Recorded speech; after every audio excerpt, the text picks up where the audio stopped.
Good evening, everyone, and welcome to our live Q&A session on what would have been our face-to-face open evening, but now we've moved online. I hope you've had a chance to look at all of the videos that are on the website already and taken a chance to look at the 360-degree tour that we've created for you. And this part of the evening is all about talking to you and taking some of the questions that have already come in, and possibly some that are going to come up live while we're doing this. And answering the questions that you have about our school. As I said in the introduction video that's on the website, we are a traditional, inclusive and supportive school. We work hard to create a really positive community where everyone can learn well and with our guidance. So without further ado, we'll get on to some questions. I'm going to be responding to some questions that have already come in. If anything comes up live during this, I'll also attempt to answer those as well. After a short period of time, I'll then, after a pause, hand over to Hannah Holmes, who is our acting assistant head, who oversees the transition and also behaviour and pastoral support in the school. And then following on from that, we'll also have an appearance by Mr. O'Brien, who's our assistant head, and also the Senko at the school, because undoubtedly there'll be some people that want to ask some questions about SEN in the school. So a popular question that has come through already is, and one that we get asked lots of each year, is, will my son or daughter get into the school? And it's a good question to ask, really. We are an oversubscribed school. We do, this year, we took on 235 year sevens, and we do end up with a waiting list. And we hopefully that's because lots of people are putting their faith in us to educate their young children. But we don't actually control our admissions. We do set our admissions policy, which you can view on the website. So you can have a look at that and see how places are allocated based upon our oversubscription criteria. So in other words, how places are allocated once there are more applicants than there are for the places that we have in the school. This year, for the first time, siblings will take a priority, and that's in response to a lot of the families that we've served over the years who have been requesting that from us. So we put that in place. So if you have a child who already has a sibling in the school, it's very likely that they'll get in this time. But like I say, we don't control everything. The applications go to Norfolk County Council. They apply all of the criteria, and then they allocate places. If at any stage your son or daughter isn't successful with their first choice, there is an appeals process. And again, that will be administered by an independent panel set by Norfolk County Council. So if it is the first choice for you, fantastic, and I hope you're successful. And if you have any further questions about that, you're welcome to contact us at the school. Moving on to the next question about setting. How do we set pupils at Neatherd High School? It's a very good question. We do very little setting. We only set in maths and science, and in fact those sets themselves are linked. So how do we decide that? We look at Key Stage 2 data that comes in. And obviously this year that was based upon teacher assessment rather than based upon actual SATs, because the SATs weren't sat this year. And none of us really know what will happen with external exams and standardised exams like that next summer. So we will act on teacher assessment data. We will also, when pupils join the school, we will use something called GL assessment, which is a national standardised assessment in English and maths and in science. And it gives us a really good benchmarking of people's abilities and also potential in those areas, and allows us to then move pupils around in sets. And then even throughout their time in the school, we constantly assess, and we often review those sets as well. So even if a pupil ends up in a set that may not suit them at first, it's very likely that they'll be changed throughout that. All of our other subjects are taught through mixed ability.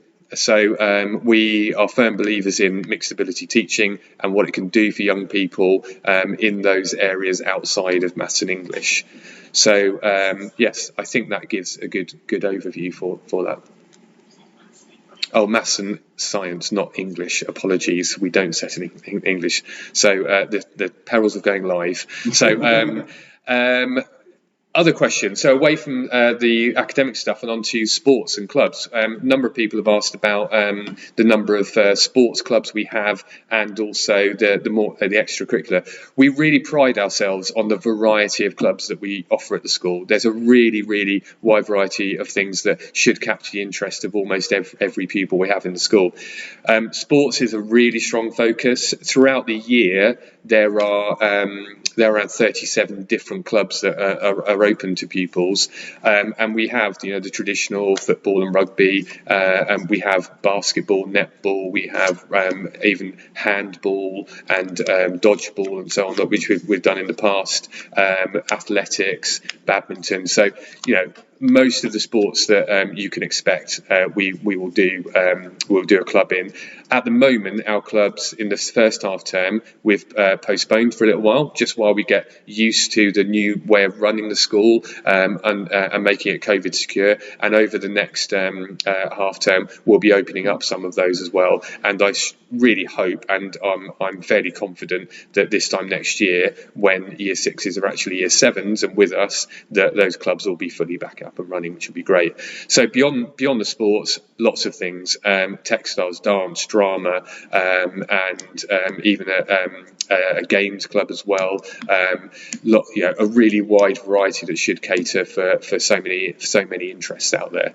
So yes, there is you will be able to find a club's poster on our website. Lots of them take place at lunchtime because we understand that children are bused home and unable to stay after school, but then there are quite a few after school as well.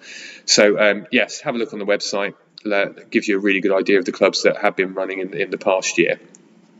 Another question that we get a great deal, and it will certainly be a question that comes up again during the transition period from primary school to high school, is all about homework. And homework is a source of often concern and worry for young people when they join us, because it's one of the big changes from primary school to high school. And so there's always the fear about getting it right and making sure they don't get detentions or in trouble for missing homework or doing it incorrectly. We made a decision a couple of years ago to really simplify our homework process, and we've had great feedback from parents and from pupils about how simple it is. We give all of our pupils a homework book. You can see one here. Here's year 7's autumn term. It's called a core knowledge book, and in here there is a page or a couple of pages devoted to every single subject. And the aim overall is that this is the underlying knowledge that we would want every pupil in year 7 to have, that will enable them to be really successful and to go on and learn really well in that subject. So it's not everything they'll learn, but it's the underpinning knowledge. And the idea is the homework is all about learning that and retaining that knowledge as well. So there is no way a pupil, I don't believe, is going to retain every single word of knowledge in that booklet, but the aim is that's what we strive to do. We hand out homework books, and essentially what happens is the pupil will complete 20 minutes per subject per week, and that's 10 subjects over the course of the week. So that, as well as that, we ask for 20 minutes reading to be done per night as well, which comes as recommended for developing literacy. So overall, an hour homework a night. Now, what that equates to is 5 hours across a week. Now, how parents and pupils decide to do that is entirely up to them. So you could, if you wanted to, I doubt you would, do all 5 hours on a Saturday, and then you don't do any homework at any other point during the week. You could split it up and do, a lot of people do two subjects every night, split it up nice and evenly and do nothing at the weekend.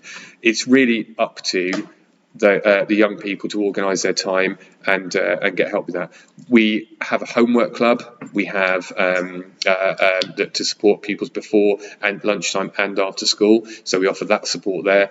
And the tutors will check it once a week, simply to check that it's being done and the quality is there. So the only reason pupils end up in detentions or something for not doing homework is just because they haven't done it despite the support that's in place. So in the early stages of year 7, our our year 7s are just really getting into the good habit of completing it now, we don't put in place any sanctions for not doing homework. We get them used to the process, and then once we've reached our expectation, that's when we make sure that we're checking it and ensuring they get it done. It's a really good system. It's really simple. If you go onto our website as well, you'll be able to click, there's a link to homework, and it takes you to a separate website that explains everything. So please have a further look there. I've only got one other question that was set that came into us earlier, and it's a really common question from our pupils. And it's the fear of moving to a big school from a smaller school. What happens when I get lost? Well, I absolutely guarantee, I'm confident in this, none of our year 7s have got lost at all so far in the first nearly 5 weeks. I'm pretty certain on that, because one of the reasons is because we lead them to all of their lessons. And in the first few weeks of a normal year, we will always meet pupils. Teachers will meet them in the sports hall before a class, lead them to the lesson, and they'll do that for the first couple of weeks, so they learn where everything is before being left alone to find their own way. So at the moment, with our COVID secure systems, we are actually still leading them to classes, but that's the same for all year groups at the moment, to make sure that we're not mixing our bubbles. So yes, there doesn't need to be any fear of that. We've got loads of friendly faces around Neatherd. We've got loads of friendly teachers. The older children are very helpful, and next year, when, cross fingers, everything is back to normal, that will be the case. So I'm just going to pause for a moment and see if there's any other questions that I should have answered at the moment, or is anything coming in, but at the moment, no. So I'll pause for a moment in case there's someone watching that has a burning question, and see if anything comes up. But otherwise, we'll pause in a minute, and we'll take a 2-3 minute break, and then we'll be joined. Don't go anywhere, because then we'll be joined by Mrs. Holmes to talk to you about behaviour related questions that have come in. So thank you for watching. I should reiterate, if you've got any questions after this evening, there's a form on the open evening page of the website you can fill in, and if you submit a question tonight or later, the form will remain open for a week.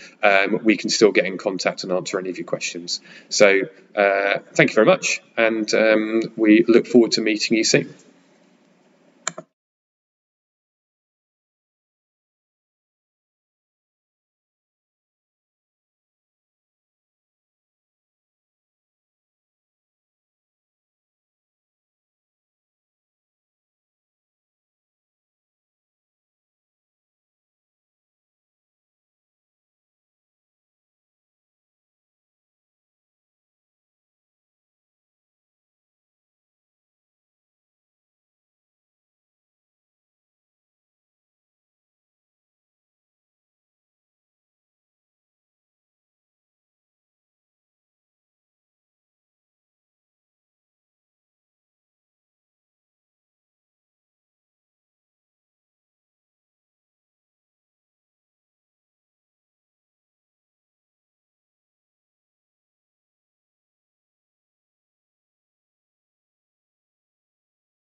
Good evening. If you've just joined us, my name's Hannah Holmes. I'm the Acting Assistant Head Teacher responsible for student support. We did have a question come in actually that we'd missed during Mr. Smith's session, and he's declined to answer it. It was a really interesting question, asking us which subject, if we had to choose one, we would say is the one the school most excels at. Mr. Smith doesn't want to answer for fear of offending his colleagues, but as an English teacher, I can confidently say it must be English. So I'm going to move on now to address some of the questions that have come in. First of all, one relating to uniform, and we've been asked, what is your uniform policy? So as Mr. Smith and I mentioned in our welcome videos, we do have high expectations of students in terms of uniform. We want our students to be smartly dressed. We expect them to wear their uniform with pride, as it identifies them as being part of the Neatherd community. It's quite a traditional uniform, so we ask students to wear a shirt and a Neatherd tie, a blazer with the Neatherd badge on, and then skirt or trousers, again in navy. Trousers can be navy, or they can be charcoal or black. Dark coloured or flesh coloured tights, plain dark coloured socks. It's all really straightforward and simple, the uniform, and our uniform supplier is Birds, so that's where you can go to get the uniform. Another uniform related question that we were asked is, do pupils have to tie their hair up? And that's a nice simple one to answer. No, they don't. Pupils can wear their hair up or down as they choose. The next one relates to behaviour. So the question that came in is, will I get detentions? That's a tricky one to answer. That's going to be different and vary from one student to another. But I can tell you a little bit about why a student may get detentions, and if it's something that you're worried about, how to avoid getting a detention. So in lessons, we have a really nice, clear system that all teachers follow, and it means that students know exactly where they stand in terms of their behaviour in the classroom. So the first time a student is getting something wrong in a classroom, maybe that's talking out of turn, turning around and talking to somebody behind them when they've been asked to work silently, not getting on with the work, that kind of thing. They'll be given a warning. And we have a system where we call the first warning C1.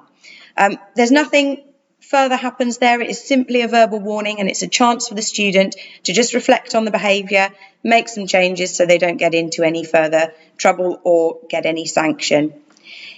If that sort of behaviour continues, then it becomes a C2, and at that point the student has a 20-minute teacher detention.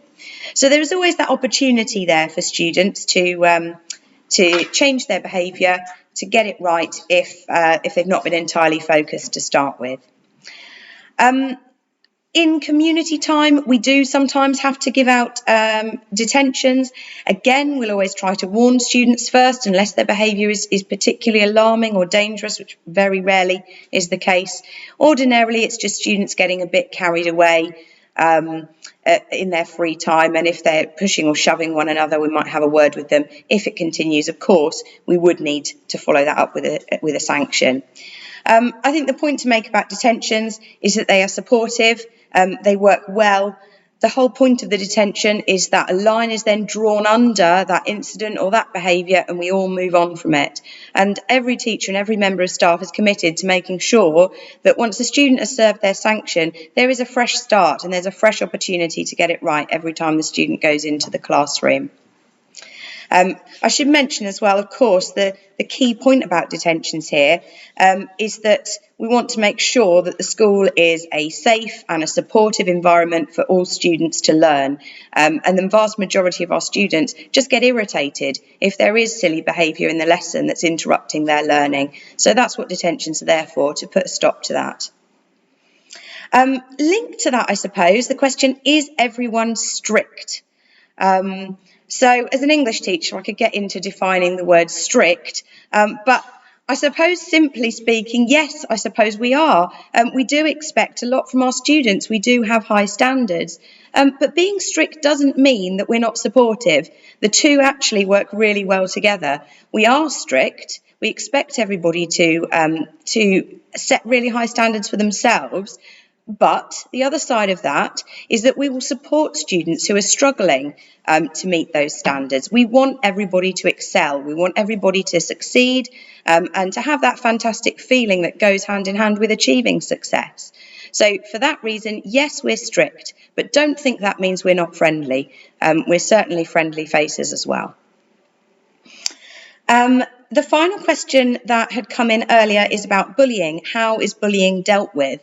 That's a really important question to address. Sadly, bullying does exist everywhere, and I don't think there's any school that could claim that they don't have any bullying in school, or if they do, then they perhaps just are ignoring it or not aware of it.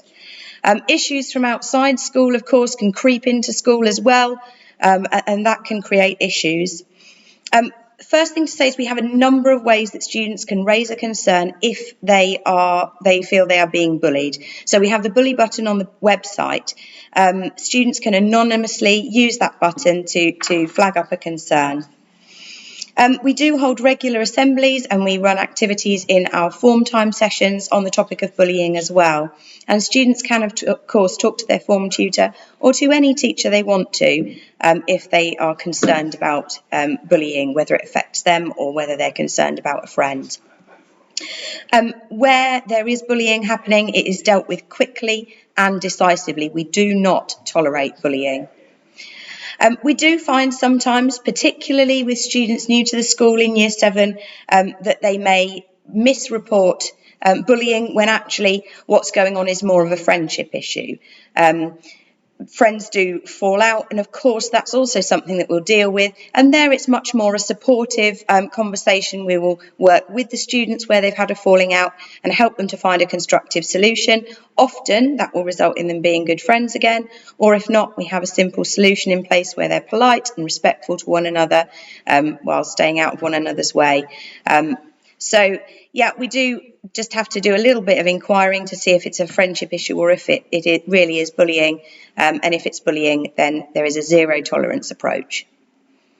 That's all the questions that had come in earlier, unless there is anything new that has come up relating to bullying or uniform. And it doesn't look to me like there is. So we'll pause again for a moment now, and when we return I'll be handing over to my colleague Mr. O'Brien, who's assistant head teacher and our Senko.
Hello everyone, my name's Nick O'Brien and I'm the Assistant Head with Oversight of Safeguarding and SEN. Thank you very much for still being here and finding more out about the school. We have had another question that isn't SEN related, and that is about class sizes. So the answer to that is the average class size at Neatherd is 28 in Year 7, but we do have to be lower for legal reasons and health and safety reasons in DT, so it's around 24 in those subjects.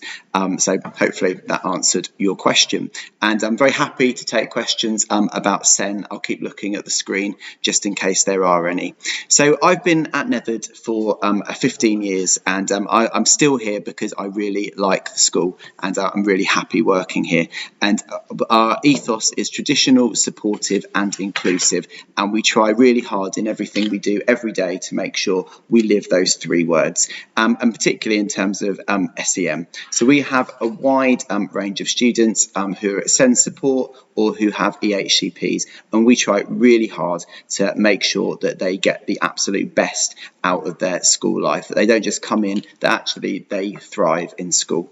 And the key elements of that to me are about really high quality teaching, and it must start in the classroom with teachers that are fully trained, that are experts in their subject and are passionate about their subject area. And then it comes to my part of the job, which is communication. So making sure the teachers know about the young people that they have in front of them. And that's been so hard this year with COVID and everything that's happened, but we've tried really hard to put that at the forefront of everything that we've done. So hopefully next year it won't be quite so tricky.